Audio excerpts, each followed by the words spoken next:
Think about this, if there's so much money in the marketplace, in the economy, literally this is why COVID situation was so unique. People were sent home, don't even come to work, and they're still paid because the government was sending you stimulus checks. Where do you think that money goes? Number one, it flows back to the rich. It always flows back to the rich, people that have the assets, the businesses, the properties, the stocks.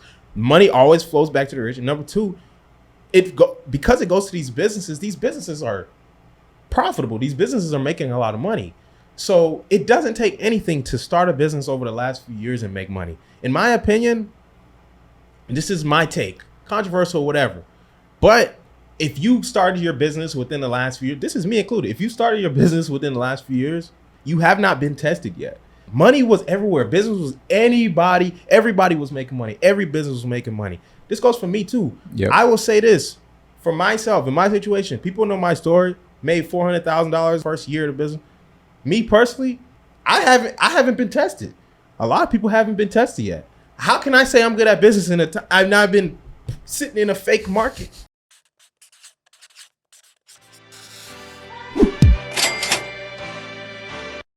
Yo, you're listening to the Money Monopolizers podcast, helping you take control of your financial destiny. It's about time that we invest more in our financial literacy and work towards building generational wealth. If you think you're ready to do the same, then you've come to the right place. Alex, Marlon, y'all ready? Let's get this bread.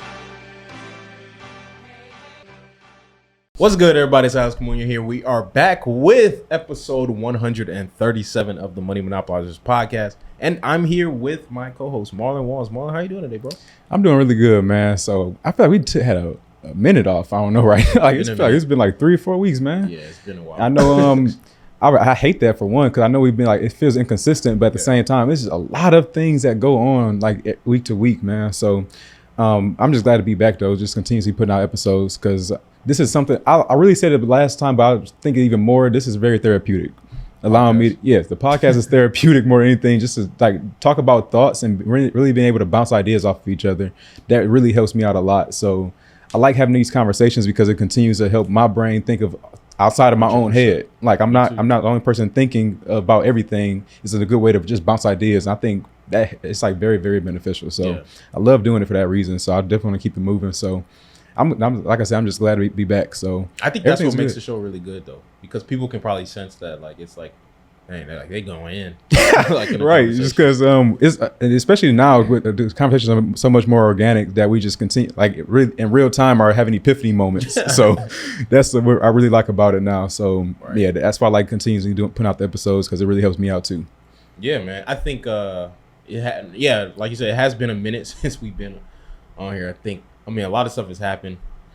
I think back in the first thing was last episode that we did record, didn't say, the audio didn't save. Yep. So literally went to like edit it and was gonna put it out. I mean, y'all could have had 2 weeks ago. Y'all could have had video with no audio. Yeah, or the video, the audio would have been super trash because it was just from the cameras. From the cameras, right? These mics were pretty much irrelevant. Yeah, because it didn't save through Adobe Audition, and so I was like, yo, I mean, we just not gonna put an episode out this week. So didn't put out an episode that week. Then I went to Colombia, and I was in Colombia. So this is the first time we recorded since I've been back. Yep. I went there at the end of May, came back beginning of June 1st.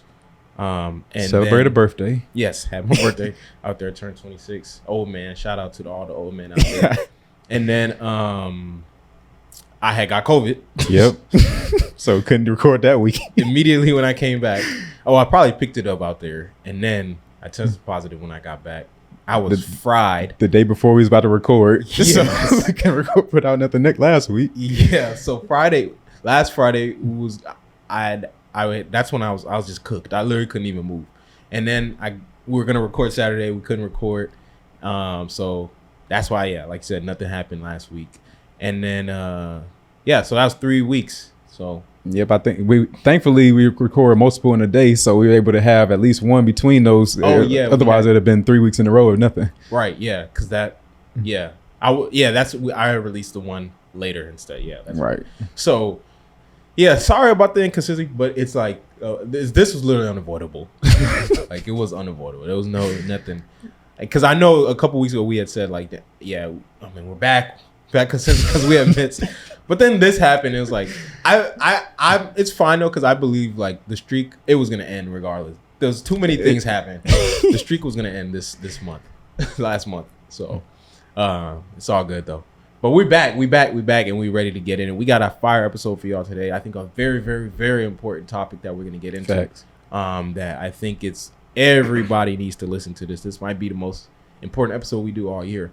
If we just keeping it 100. So definitely, excited to get into that. But before we do, we're gonna get into our business updates and update y'all on what's been going on with our businesses over the last few weeks since we last recorded. It's time. I guess I got my swagger back. Keep them posted. So Marlon, at this point now, we're almost halfway through the year. We're halfway through June now. And how have things been for you in the business? What is it looking like? So I actually was looking at my numbers recently, and I've been so ingrained on like trying to grow. I didn't realize we actually already hit 100,000 in revenue for the year. Oh, really? Yes. I was very, very proud to see that. And I'm continuously thinking of growth. I've been so much pushing forward towards like, how can we get more vehicles? Yeah. How can we establish a structure that I really wasn't paying attention to, like how we were already doing. So I just took a step back and at least appreciated that.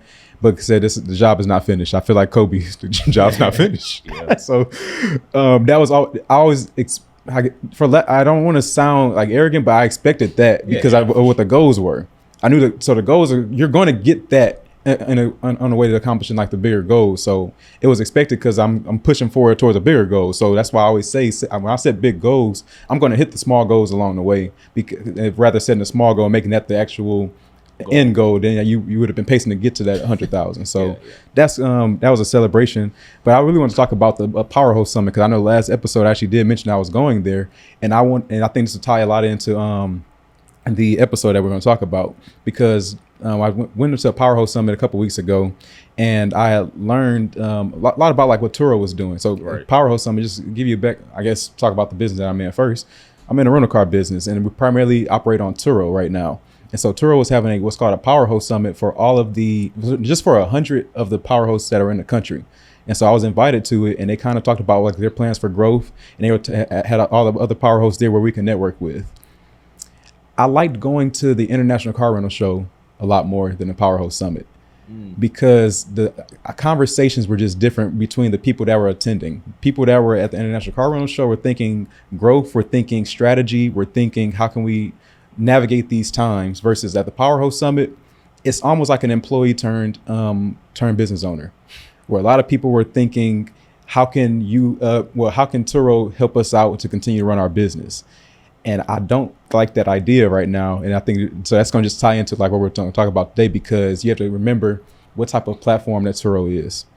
And so it's pretty much a business to consumer platform. So meaning that if consumers ever stop traveling all the time, or if they start traveling because the money's getting tight, gas prices going up, inflation in just the market or recessionary times, all that has a factor of your consumer. So that was something that really stuck out to me, is that nobody was really thinking that, nobody's having that conversation. So that was one of my main takeaways. There was plenty, but I want to take all day talking about business updates. But that was just my note to say, who do I need to be in network with, and like as far as people that I need to be learning from or talking to more so in regards to navigating the times that we're moving towards. Yeah, I think that's really good awareness to have, that not to have just that awareness to know, okay, I get in the room, this might not be the right room to be in right now for this particular period of time, based off of kind of where you want to go.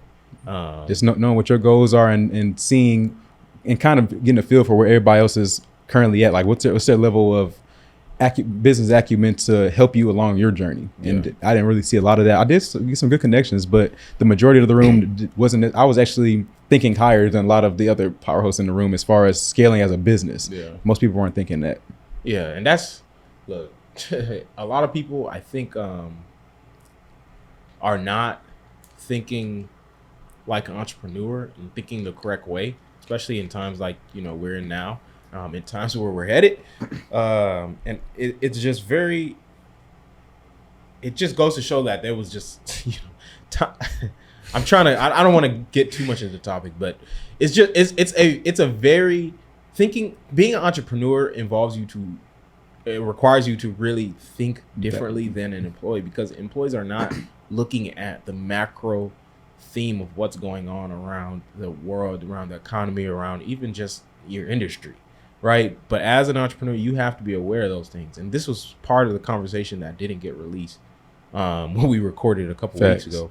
But it's something that is very important to know, because you're the only one that's gonna be thinking like that. It is your responsibility to be thinking fact, like bro. that. There is no other person in your organization, unless you have a number two, that's your entrepreneur, your CEO or another C-suite executive.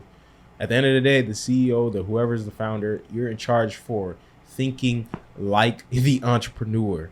And you're responsible. It's your responsibility to know what's going on in the industry, what's going on in the economy, what's going on in the world. Even though you might not think it has any impact on you immediately, which, by the way, if you think like that, you're off on the wrong foot, because although it might not impact you directly, it's impacting something else that's going to impact you directly. So it's important to just be thinking about these things and be aware of what's going on out there, because if you're not, you're going to be caught with your pants down. And I think, a lot of people will get caught with their pants down in that's all I gotta say. Coming years. Boy. So, yeah, and I think, a lot of those people that were probably at that Turo Summit, they're just, like you said, employees turn entrepreneurs. So they're not necessarily thinking, like an entrepreneur. And they're gonna pay for that. Yeah, I think you got to remember about how a lot of them were introduced to Turo. They were introduced to Turo based on being something that can make them a little bit of side income from their car. That is like a liability for them that can make a little extra income. And they just end up getting another car because they liked how I was moving. But they weren't really thinking I can build a business out of this. They were just thinking, man, I'm getting a lot of extra cash on the side from making it from more. Just get a couple more cars. And then they just run into a situation where it's like, oh, I got a lot of cars. I'm spending a lot of time on these now. And so, but they never were thinking, let me set up a structured business to where I can have people within the system operating for me, and I can have a business model where I am making money through different streams. So, but that's what happens when we're in when times are good. When times are good, and times have been good for a very long time now. For most times have been good for pretty much the majority part of our lives. And it's never been something where you had to kind of think like that. You just like Turo was marketing it like that, oh yeah, put your car on here, this will make some extra money. Like even with hire car, I remember seeing like hire car commercials or ads. Right. It would be that it was that black dude, and he would be like he would be driving that car, and then he would be like, I don't know, it would be like oh, make some extra money, just rent your car, put your car on here, or you can rent out to Uber and Lyft. And I'm just like, now thinking about it, it's like, yeah, that's your target. You're targeting it to the people that are not going to be thinking like an entrepreneur or thinking like a business owner. You're targeting it to people that are going to be, which, that's going to hurt Turo too, because a lot of those people, they're going to get cooked. And that means Turo's revenue. Everyone's going to get affected in some way. But that's that. As far as me for business, business has definitely been, progressing, and we're in a point where, I'm pretty comfortable where we're at, just in the sense of I'm not necessarily looking to expand too much, like as far as like adding new locations and things like that right now. It's just what kind of business are you in, sir? Oh yeah, I have a business that operates as if it's the Uber of cleaning business, where we connect people that are looking to get their house clean with people that can clean houses, and we take a little bit off the top. And that is, the business I started in 2020, and I've been running for 2 years now. And so, that's kind of how I've been. I forgot what I was about to say before. Yeah, so the business itself, I'm really just focused right now, like I said, growing before. I think I said it on the last couple episodes, growing just organically and not necessarily having to grow with ads and things like that. But I really want to get into this kind of in the episode, so I'm not going to say much more beyond that. But business, I would say for, y'all know my story. The business, we did $400,000 last year. this year will at least do $600,000 without a doubt. I can pretty much project that at this point. And it's going to be something that it's gonna be very interesting to see how this year unfolds. that's I'm just gonna leave it at that, because right now, and I just want to transition into our episode because this is very important. And this is something it's been weighing hard on this heart. So let's go and get into it. Yeah, it's just I can't even give my business update because I'm just thinking already about like I what want I to talk about this. Yeah, so go ahead, man. Oh man, it's about to be serious. Hey man, I'm gonna get into it. So over the last 2, 3, 4, 5, 6, 7, 8, 9, 10, 11, 12, 13, 14 years, we've been in like I said before, we've been in good times. We've been in a period of economic expansion where we've seen more and more growth, but I believe that's about to change. I believe that is about to change in a pretty big way. And I'm not on here trying to like, I'm predicting the future, whatever. I'm just giving my thoughts, my opinions. This is totally my opinion. If you think I'm wrong, please feel free to disagree. I would love to hear another discourse, but this is just my thoughts. And I am a believer of the fact that we are going to enter a recession within this year. Officially, it'll get probably announced later on. By the end of the summer, they'll announce it. Mm-hmm. But the White House probably and the government, they won't announce it till like later in the end of the year because we have elections and stuff like that, and they involve all the politics. But economists and people that see what's going on, and we know, or these people know like this stuff is going to happen. I think with the next, I would say 1 to 2 years, 12 to 24 months, it's going to be really, really, really, really tough. That's my prediction on how things are going, just because there's so many reasons for it, and I don't want to get into all the like data because I don't want to bore y'all, but there's a lot of data out there. Well, first of all, I want to say, well, what is a recession in how I'm like saying a recession, because I think people hear recession and there's a difference between like a market crash and like a recession. Like market crash is literally when there's just like a sudden drop in the stock market, real estate, any financial market. There's a sudden drop and then it recovers at some point, right? So COVID's market crash was literally like a month before the government said, "Oh, that's enough. Can't have that. Can't have that. Get the printers ready." So that was like a market crash. Now a recession, technically classified, is, in most people, this doesn't really matter to most people, but the technical definition is like 2 consecutive quarters of negative GDP growth, which means we've produced less and less goods and made less and less money in the country for 2 consecutive quarters. So in the first quarter this year, it was negative 1.5%. We know for a fact the second quarter is going to be negative because it was worse than the first quarter. But we're not going to know the official until the end. That's why in the summer, yep, June. So that's why they're going to announce it officially at the end of the summer, or probably at the beginning of July. So they'll probably announce it then. But like I said, the White House, all of them, they probably won't say nothing till later on because it's they want to it's politics. We're not going to go there. But it is what it is. So that's the official definition. And so with a recession comes, we know that the biggest thing that happens is businesses go out of business. A lot of businesses go bankrupt. A lot of businesses make less money to the point where they can't operate anymore. So that means they have to let go of employees. That means they can't hire. And if they have to let go of employees, what does that mean? A lot of people are going to be out of work. A lot of people are going to get fired. A lot of people are going to lose their jobs. There's going to be fewer and fewer jobs available. And by the way, the reason I know, because a lot of people's like, well, you can't predict the future. You don't know. Of course I don't know. I don't know what 100%.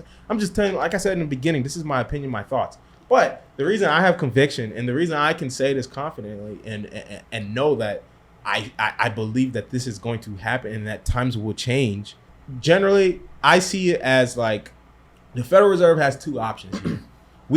It's either it's funny because it's like they're terrible choices, but it's either the Federal Reserve can decrease so interest rates have been rising. They've been increasing interest rates recently this year.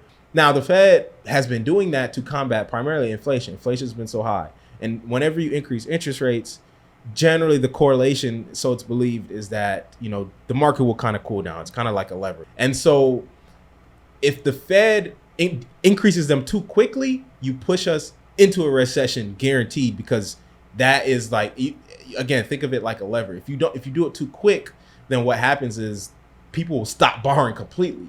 People will stop, because money is debt, or whenever we borrow money, it creates money. It creates more money. That's how money is created. Money is created by banks primarily. What determines if we borrow money? It's interest rates. So if interest rates are low, we're going to want to go borrow more, which is going to create more money, which is going to, again, create more inflation. We don't want that. So what the Fed does is increase interest rates to slowly taper down the borrowing, which will slowly taper down the money supply and ultimately make the deflation, decrease inflation. And so that the Fed has two options. Like I was saying, they could either increase interest rates significantly and immediately push us into a recession, because if you do it too quick, then people will stop borrowing altogether, and that's not good. Or we could decrease interest rates in a sense to keep us out of a recession, but scream our inflation up, because now people are going to go borrow more and create more money because interest rates are too low. So it's like, which option are they going to pick? We're not going to go to 30% inflation. Like, they're not going to do that. So they're going to keep increasing interest rates, and eventually the target by the end of the year is 3%. And by that time, mortgages, everything is going to be super, super expensive. I guarantee you we'll have a 7% mortgage rate at some point this year. And so like, this is just logic. So I'm using, maybe I could be wrong, but this is just my view on it. And so this is why I can say so confidently that, like, we're going to go to recession because interest rates are going to keep rising. Inflation is not tapering down. We just printed higher than we printed last month, 8.6% this month. Last month it was 8.3. We haven't peaked yet. We don't know where that peak is. Gas prices keep going up, so we don't know where we're at. So interest rates are going to keep going up, and that is a huge lever that dictates a lot of what goes on in the broader scheme of things. So that's why I feel that this is going to happen. I can say it confidently because we are in a rock and a hard place where the two options are pretty trash. And that's just a byproduct of being in good times for so long. Like, we have been in a period pretty much since the last market crash, which, how these things typically work, we have a market crash, then we'll have a recession, then we'll have a period of economic recovery, or economic expansion, as they call it, where we just continue to grow and grow and grow and grow, which this last period of economic expansion, or good times, as I'm calling it, has been the record longest ever period before. Like, crashes used to happen every 5 to 10 years. Now it's like, this is like a 15-year period where things have been good. And a lot of that has just been because, obviously, a lot of quantitative easing, money printing, things like that the government, we've never printed money like we have over the last decade. Like, it's unprecedented. In fact, it's crazy. I saw a stat the other day. It said that the money we printed from the time America was born or came out from 1776 all the way to 2008 was only $1 trillion. From 2009 up to now, it's been like $7 trillion. Wow. 7 times the time of 200 years. It took 200 years to get to $1 trillion. We did that in a decade. Do what you want with that information. I know what that means to me. To me, it means where it's a huge manipulated bubble. You're right. Like, I don't know, a toddler could see that if they knew the logic behind it. Like, that's what I see. And so with that, everything that goes up has to come down. And I think we're in the perfect storm to where we had COVID, and COVID just forced the government to even print more, because we were tapering off, the money supply, everything. It was tapering off between 2007 and 19. They were slowly, they call it quantitative tightening, which is when you decrease the balance sheet. We were slowly tapering off. Then COVID hit, had to now crank that sucker back up. And so that put us back up in, good times again. And then we had the war in Russia and Ukraine. That was a whole nother thing. And then we have inflation That's a whole nother thing. And then there's just a whole bunch of other little microcosms. But it's just like a perfect little storm that's going to make this period a lot worse than what it was had a lot worse than we've ever seen in our lifetime. I'm not gonna say worst of all time because I don't know, but it'll be the worst times we've seen in our life, and it's gonna be for a good amount of time. I'll say 1 to 2 years, and it's gonna really test a lot of people. But those are just that's my opening thoughts. It's something that I see coming, and we've been in a period where, and we're gonna get into this later on, but we've just been in this period of fake prosperity, and we've been in a period of fake success. Anyone could make money over the last 3, 4, 5 years. Like anyone could. In fact, did you see how many millionaires were actually created last year? I remember seeing that. I did a whole video about that earlier. I did a reel about it earlier this year. It was a record. Most number of millionaires ever created in 1 year in 2021. How many people became millionaires? We interviewed people that became millionaires for the first time. And I'm not no hate nothing, but you threw money in the stock market. You throw money in crypto. How many people became Bitcoin crypto millionaires last year? It's no hate. I'm just saying it literally didn't take any skill to make money last year. You just put your money out of your bank account and you put it in the stock market. And it was easy to make money too.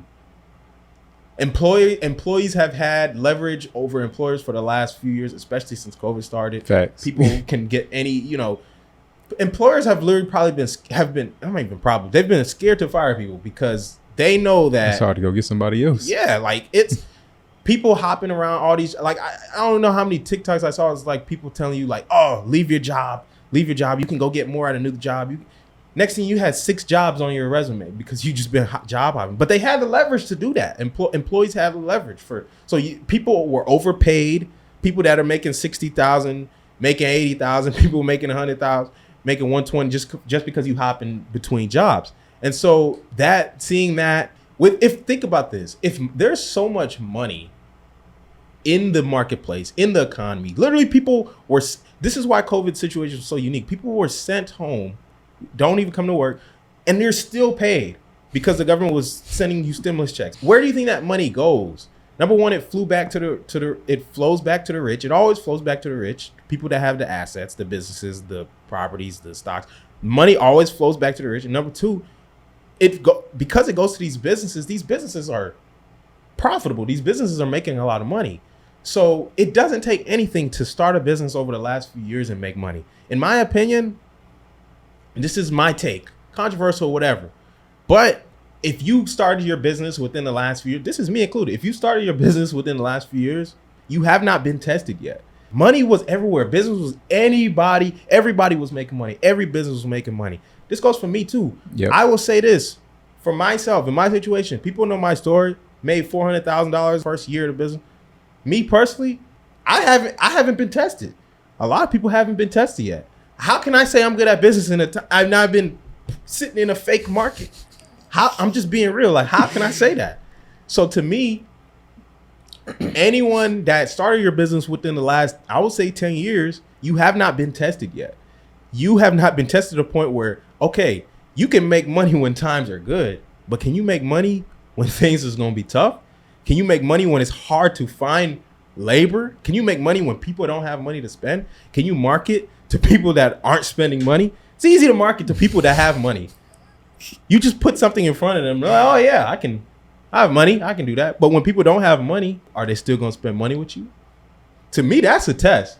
That's the real test. And who's really been tested like that over the last few years? I think it's been really easy to get really lazy over these last few years. And it's going to change, because here's the thing. A recession is necessary. Recessions in general are necessary. And I know I'm going on a tangent, but I'm going to let you go here in a minute. But I think the recessions are necessary because you have to get rid of all the fake prosperity and allow new prosperity, real prosperity to come up, because that's what's going to take us as a country, as individuals, as, people. That's what takes innovation and us as, people to the next level. It's new prosperity, new innovation. When times is good, people chilling. Nobody's innovating. That's my point right there. We chilling, bro. And so I look at it like, I heard this analogy. It was a great analogy. I look at a recession that's like a forest fire. If you go to a forest and you're at the bottom of the forest, you look around, you see a bunch of trees. You see tall trees, you see small trees. You look up, you see the canopy of the trees in a dense forest, and you see the sunlight. Only people that is getting the sunlight is the big behemoths. The big trees are the ones. The little trees, you're not getting the sunlight, right? And to me, the big businesses, they've been getting all the sunlight. They've been getting the bailouts. They've been getting all the money. Like a lot of the businesses have. And, other businesses have been, you get whatever you can. But when a fire comes, and, forest fires generally come, every few years, they clear out all the trees. The only ones that remain standing are the strongest trees. And but when you look at the desolate dirt and dust and break all the broken trees, you see the strongest ones remaining. And from that, new trees get to grow, new trees, new prosperity, new businesses get to come up, which allows for more innovation in a period where, there's a lot of uncertainty. And so that's how I look at it. There's a lot of bad apples. There's a lot of people, like Elon Musk said, it's been raining money on fools. When he tweeted that, I was freaking laughing. He literally said it's been raining money on fools. And he said, like, a lot of people got tricked into thinking that you don't have to work hard to make money. I remember we did an episode where I was like, bro, I didn't even have to do much of my business to make money last year. That's why I said I had to be honest with myself. I was like, yo, maybe. That's real, bro. Maybe I was just a victim of fake prosperity too. And so to me, a lot of people, you got this idea now that like, yo, I can do this, which is fine, it's good. But the real test is going to be when times is changing and things are different. How are you going to operate then? Can you still make money? Are you still going to be profitable? Are you still going to, be able to do the same thing and live the same lifestyle that you've been? To me, that's the real test. So I don't know.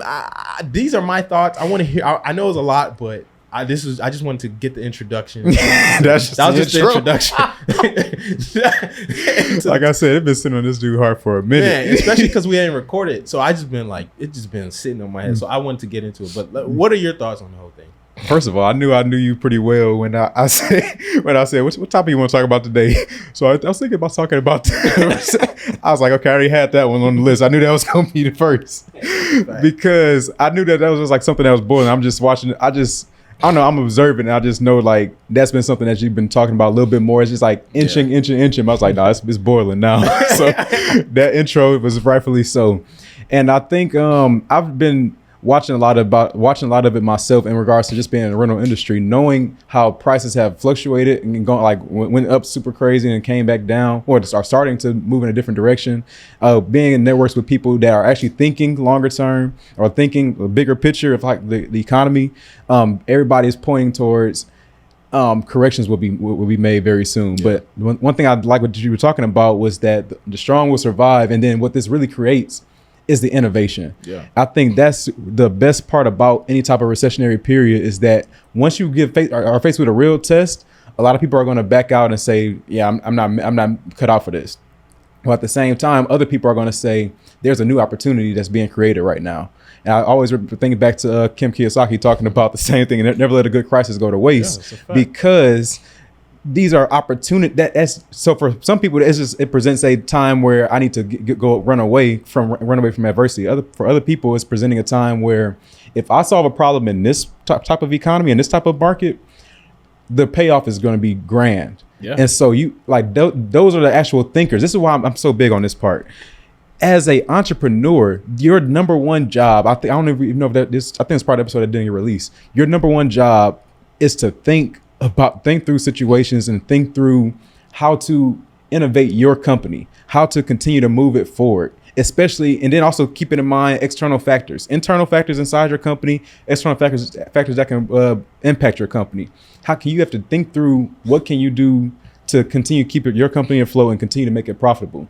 If you're not doing that, and if you're just I forget what was the term you were using, like fake prosperity. Yes. If you're a victim of fake prosperity, you're just reaping the benefits of all the extra money around. Like you're not thinking, how can I continue to market to these people if they don't have a lot of money? You're just saying, well, I mean, this is what I was told. The marketing strategy is throw out a couple emails and people give you money. I'm supposed to get money if I just had the right wording.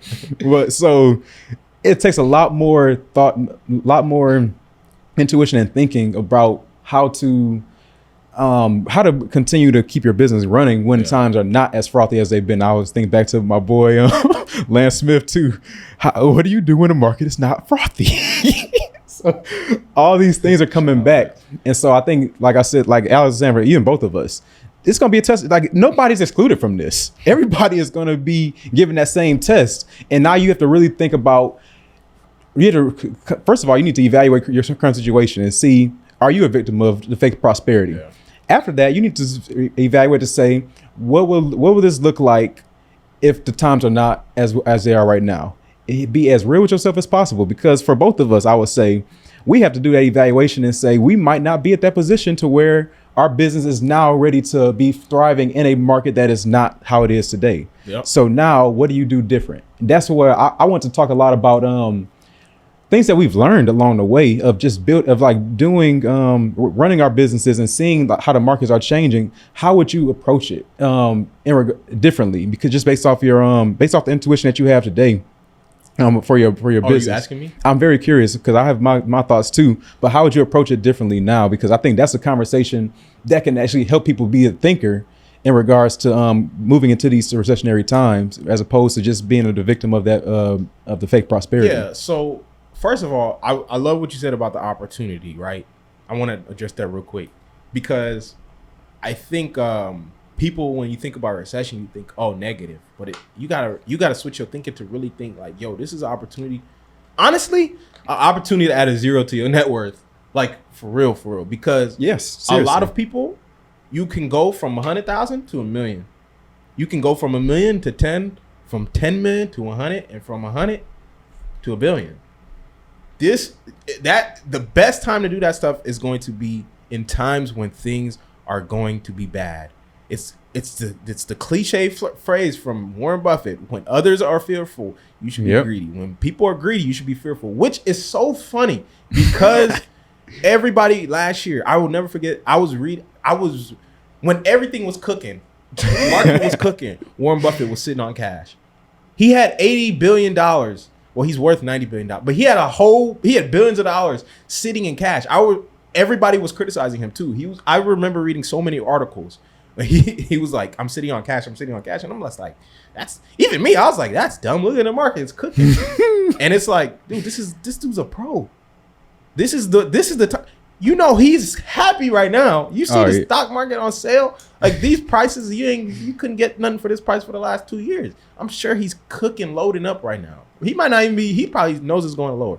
But that's what, like, opportunities like these are the times when, and it's not even about buying stuff on a discount, because I know that's usually the thing that comes to mind first. It's like, okay, I can buy stocks on sale.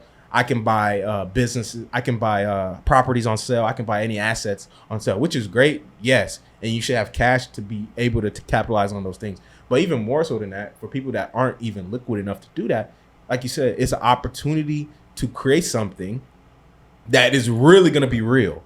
Yep. It's going to be real because when you, like you said, when you create something in this type of market environment, that's going to happen whenever, people are struggling to find work. And you can create something people want and find and value. I think about how many businesses were created during times of recession. The last one, I know Uber, Airbnb were both created in 2008, 2009. That was a recessionary period. So it's like, think about it like that. That's the way we should be approaching it. And so to answer your question, as far as so your question was, how would I approach building my business in a recessionary period? Whether it's your business or what would you do differently when thinking about business in general? Like, because it may not even be the marketing business, it may be something else. Because what could have been done differently to better prepare for it, knowing that these were just good times as opposed to bad? the first thing, and this is gonna kind of go into what my solution. What is my solution to this? The first thing I would do is, number one, anticipate it. So know that it's coming, get it in your head, and know this. Anticipate worst case scenario. Anticipate that things are gonna be bleak. Anticipate things will be bad. Anticipate it's gonna be tough. Anticipate that. That should be your baseline level of thinking. Yep. Not saying always think that the worst is gonna happen, but I'm just saying anticipate the worst happening. Just because when you do, anything else is just gonna be a plus. Anything better than that is just gonna be a plus, and it's just gonna help you.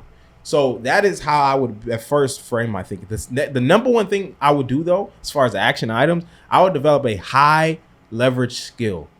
A high leverage skill will be the number one thing that I would do in a recessionary environment, where I know that this is a valuable skill that can produce income and is valuable to the marketplace in any type of environment, right? Whether we're in good times or bad times, because I'm a believer of the fact that good times create weak people create bad times create strong people, and again, the cycle continues. Strong people again create good times create weak people. Right. And so to me, if you can develop a skill in a bad time, you can become a strong person that can, create good times for yourself and others. And so the number one thing I would do is develop a high leverage skill. Now, when I say that, a high leverage skill, when I say high leverage skill, I'm saying a skill that can how should I put this? A skill that I can leverage, right?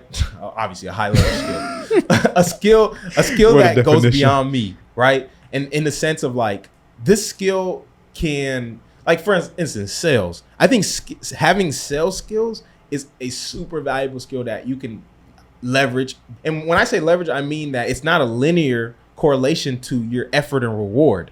So when I say that I want to do it, if I say I want to develop my sales skills, I know if I develop sales skills, I earn, it's I don't have a capped earning potential. With many skills, I can go be an engineer, I can go be an artist, I can go be, whatever. But a lot of these skills are capped in the sense of my earning potential. You're right. If I have an engineering skill, technical background, fine, I can make a high salary, but that's capped. And so now that's controllable by the marketplace, right? If the market is doing well, I make less. If the market is doing bad, I make less as having a capped non-leveraged skill, like having a technical skill or any skill but something like sales where it's just about me and my efforts. I can put in more effort, I can make more money. And I know that's a skill that I can develop, and regardless what happens, I can continue to make more money. To me, that's a high leverage skill. Another high leverage skill is something like trading. If you can, trade really well and learn how to navigate the markets. And, we talked to Terry Igioma on our podcast. Man. I promise you, she's not going to feel an effect. Man. She don't even know. She knows because she's in tune with the market, but she ain't going to feel the effects of any market recession or crash, because it's I make money if the market go up or down. It don't matter. To me, that's a high leverage skill. Mm-hmm. Those are skills that are and that's a skill, a skill that will pay you for a long time. So that's how that would be my solution, just to answer your question as far as what would I do differently in that period. Because I think what happens is, in good times, you think any skill is fine. I can get any skill and be fine. You're not really thinking how's this going to be when times is bad, right? Or what is how will this business fare whenever times is bad. So I think that would be my answer to your question. Right. And so, no, I like what you say about the high leverage skill. I think that's something that you can, like you said, leverage to uncap your earning potential. And exactly. I think then you can use what you earn actually to go invest it or to continue to build upon it afterwards, though, because it's all about having a way to continue to bring in income is the number one thing. And then once you have the income, now you can continue to leverage that into other investments or even starting another business. But for me, what I was always thinking was that you have to be answering the questions ahead of time, answering yourself the questions of, okay, identifying how the market is today and really being very, very, very real with yourself and understanding that this was an inflated market, or understanding what's making the market continue to move, really, what's making business flow. So I think for Turo, as a perfect example, that business is ran primarily strictly on people being able to travel. or people just wanting to travel for leisure. So leisure money is the first thing to get cut when things are not as frothy in the market as they are. It's like people are going to look towards necessities. And so if I'm thinking that from day one, I'm already thinking, how can I navigate that situation when Turo is not moving how it is? So that's where I start. I'm actually consulting now. This is my next point to it is talking to people who have seen these times before. Yeah. That is probably one of my biggest things. Like if you're in an industry, you need to be constantly either seeking the information online or finding people who have seen times that are not good. Because when you talk to those people, you can ask them, how do you navigate when things are not how they look today? And so that's people that I've been talking to them like the past couple of weeks. Like, but since we recorded last, I've been trying to figure out, what do you do differently? And so learning about things like working with other businesses. These businesses are not trying to go out of business. They want to continue to run. So if you have a part of your business model is talking to other different businesses inside of your industry and you can service them, those are people that will be, especially if you can find the ones that remain strong, that are like the tall trees, and they're going to stay business through the long haul. Get in connection with those people, because that's going to be your other target audience that you can target outside of just the consumers that are only going to be paying you when times are good. So having that branch allows you to continue to have other ways of making money. So it's like diversifying your streams within your particular business model, as opposed to only looking at consumers who are going to, like I said, they're only going to be, especially if you have a business that's not a necessity, it's a nice leisure type of thing. Like it's a nice to have, but not a necessity. That's when you really have to consider this. And without considering that, that's when you get caught with your pants down. That's why I was saying when I was at the Turo Summit, I'm like, yo, I feel bad, to be honest, because I don't think a lot of people are mindful of what's coming up. And because they're only thinking, I'm on Turo. Like I'm not thinking growing a business. I'm just like, Turo taking care of me. You have another employer. You pretty much went from one employer with your job to coming over here as another employer to Turo being your employer. I mean, and you have to understand like who their customer base is. And so that's why I said I've been talking to people that work for enterprise, and they work for them for 15 plus years. They've seen the times where money starts slowing down. So what is the business model that you're building out, that they built out to withstand these times? Because they're obvious. Enterprise hurts. Those are the tallest trees of the tall trees. Withstood. What are they doing? That was my biggest question. Like I need to figure out. So if I don't have the answer already, I need to be seeking it somewhere, somehow. Like I need to be doing more research and figuring out how can I operate when times are not how they look today. That was one of my main things. And I think that's good. I'm glad you gave that perspective of the business, because I know I gave the perspective of like the individual. What can the individual do? And I'm glad you gave the perspective of the business. I think overall the arching theme with that in both of what we said is really, you have to, number one, you have to be aware, because once you're aware, you make different decisions. Because I know for a fact, if you could see, if we could see the future, we knew what was coming, you wouldn't do what you're doing. Correct. Yep. You wouldn't do that. And so the best way to see the future is by looking at the past. Number one. Yep. 100%. You have to look at the past and to see what happened. And so obviously talking to other businesses and people that have been through it is the best way if you're in business. And as an individual, you have to be aware of what's going on now and when it happened last time, what happened. And so to me, all of that allows you to make new decisions. You become very, very aware of kind of what's going on. And that's why I said the first thing I would do is you have to restructure your mind to anticipate things not being how they were. Because if you don't deep down truly believe that things aren't going to change, you're going to keep doing the same thing. Correct. Over and over until a point where, you're just going to get caught with your pants down. And, a lot of people will. Being aware just generally what's going on, I can make different decisions because I have that knowledge. And now based off of that, I know, okay, for me personally, in my situation, my business, I'm focusing on developing skills right now. I'm focusing on developing high level skills outside of my business. Because the business itself, it could get to a place where revenue could drop significantly. And if that's my only stream of income, I'm going to be cooked. Like, I'm going to be in a bad situation. And whose fault would that be? It'll be my own fault. imagine if I was just doing the same thing. We didn't do nothing differently. Then all of a sudden, my business drops from 50,000 a month to 10,000 a month, and it's like, dang, what happened? Like, whose fault would that really be? Yep. It's like and that's what's really gonna happen to a lot of people. Like, you're learning. A lot of people are doing the same thing, not really noticing what's going on. Things will stop all of a sudden. You're gonna be affected. Then you're really gonna notice, and you're gonna have to really look at yourself and be like, I'm an idiot because I really should have been aware of this. Whose job was it to be aware of it? So, yep, like I said, that's the job of the business owner is to be thinking through the situations and trying to figure out what's the best course of action. And sometimes the best course of action is to retreat. I believe so, because for some people they are not yet equipped, and you did not set the proper foundation in order to thrive in that market when it's not well. So you're going to feel the serious ramifications of it. So at some point you may say, this was, I tried to benefit during the time when times were good.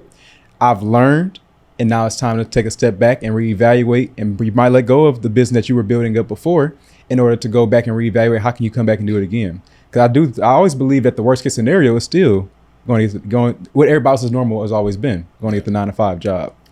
And so if you had a right foundation, if you built it right, like, is that what you're saying? For what? So what foundation for what? Or who's the worst case scenario is that? I mean, for us, of course, but even outside of that, I'm talking about like for entrepreneurs. Yes. Like the worst case scenario is going to get a 9-to-5 job and doing what everybody else is doing. Because everybody wants to be an entrepreneur because they want to get the freedom. Yeah. And so because you want that freedom, you consider that like one of the best cases. And the worst case is getting a 9-to-5. I would still consider that that's the worst case scenario is going back there. But now you can restructure and think about how can I approach it differently. It's not saying this is your guarantee forever, but it's looking at it saying, if I'm going to go back into business, this is my time to be thinking through these things or innovating and saying, how can I approach it? Or how can I, even if you want to take a step back on the business, like you may still continue the business, but you may scale it back and start reevaluating inside the business and say, we're about to grow this the right way and just take it from step one. Because you can still maintain that same business, but you may scale it down to limit your, limit the impact that you're going to have that the business is going to take. Right. Because I definitely always say, if you this is for rental car business, you can have 5 cars, and that's one thing. So let's say those cars start decreasing in value, you may take a couple $1,000 hit if you try to go sell those off. You have 50, 100, 200, and business slows down, and you didn't have any type of model to be able to keep your cars moving during those times. It's going to be a massive hit. And so that's why I'm saying you need to be establishing this. But so that's why I said, if you have a fleet, or if you like just in rental car space, if you have a fleet of cars already, you may want to consider taking some of those down to limit your risk exposure.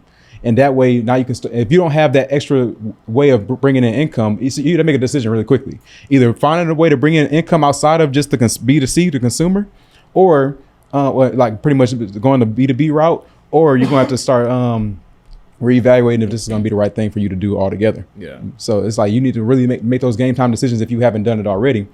But that's why I say, if I had to approach it all over again, this is how I would start my entire thought process and conversation is, how can you operate when times are not good? That way you can already have it built out. So it's an easy pivot. It's like, okay, I'm already had this built out. We're going to just leverage this a little bit more now. Let's continue on that route.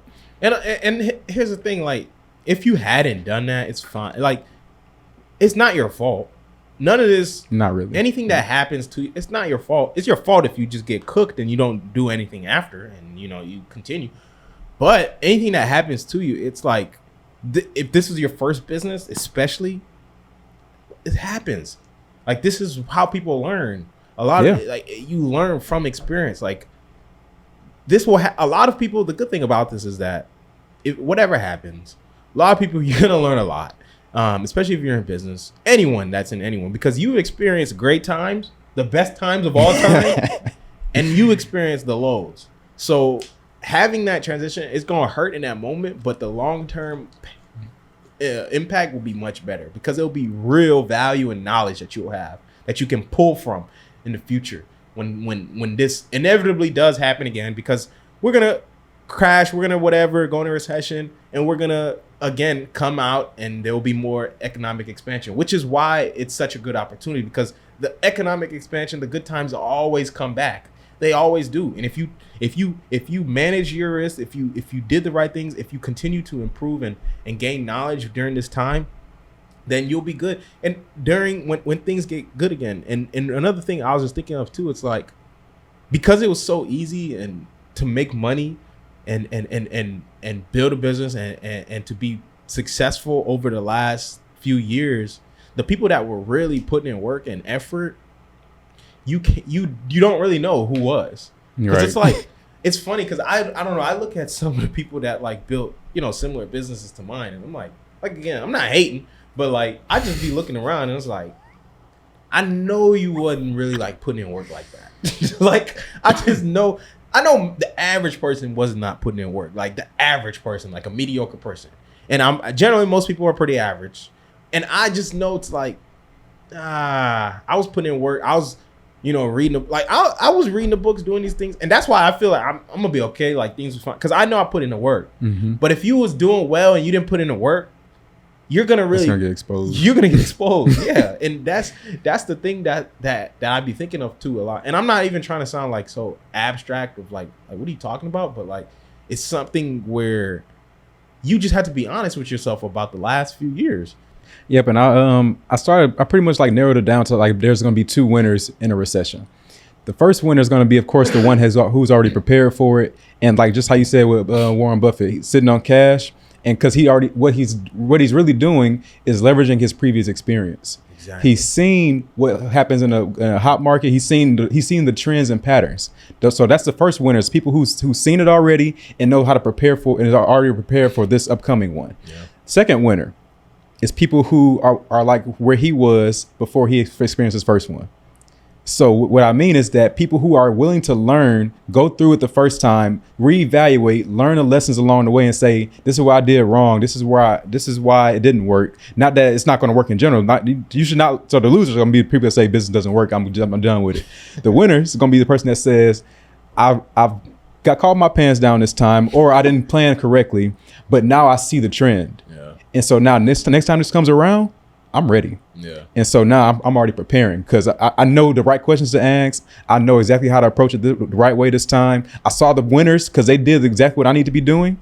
And now when it comes back around, because everything repeats itself, it's going to be cycles. It's not like this will not be the last recession. I promise you that. I don't know when the next one may come, but you don't know when this one may come. But there is a trend and there's a pattern that people know that have experienced it before. So when you see Warren Buffett doing what he's doing, ask why.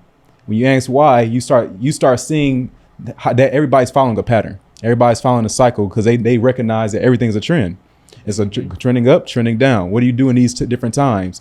Most people are following just like whoever's on social media saying, "Hey, get in." That's the crowd. I'm not following the crowd. That's why there's a elite 1% for a reason. The 1% are not following the crowd. The crowd is saying, "Let's get in." The 1% saying, "Sitting on cash, bro. I'm waiting." Why? That's why they say at the 1% too. And it's so crazy because everybody was saying cash is trash. Cash, man. You know how many times I've seen Grant Cardone say cash is trash? Like, I seen that video about once a month, and it's like, yeah, cash is trash. You lost 8% of your money, but you lost 40% in the stock market, or and it's just like, man, it's obviously 2020 hindsight, and nothing has even happened yet. But it's like, I don't know. My mind's already there, but it's like. Just seeing stuff like on TikTok and like on Instagram and just seeing what people be saying, I'm like, oh Lord, and this is like the masses that are following these people, and this is like what everyone's doing, and it's so easy just to like just notice those things, and whenever you see trash like that, like when you see people doing stuff like getting excited and hopping and stuff and all that about Bitcoin and all this stuff, and I was a victim of it too. Like I'm not even gonna lie, I was a victim of it too. But it's like you just gotta really question it, just really question, like be skeptical, and because right now it's still like that. Like I have not seen a lot of people like really like panicking, like scared, or whatever. Like it's times is still no, because this is early predictor stage. It's like this is people who's thinking and like really. Like doing the analysis, they're the ones talking about it now. Yes. Before it becomes mainstream. This will become mainstream at some point where everybody's, it's just like when COVID actually finally hit, everybody, you turn on any channel, yeah, the cases going up.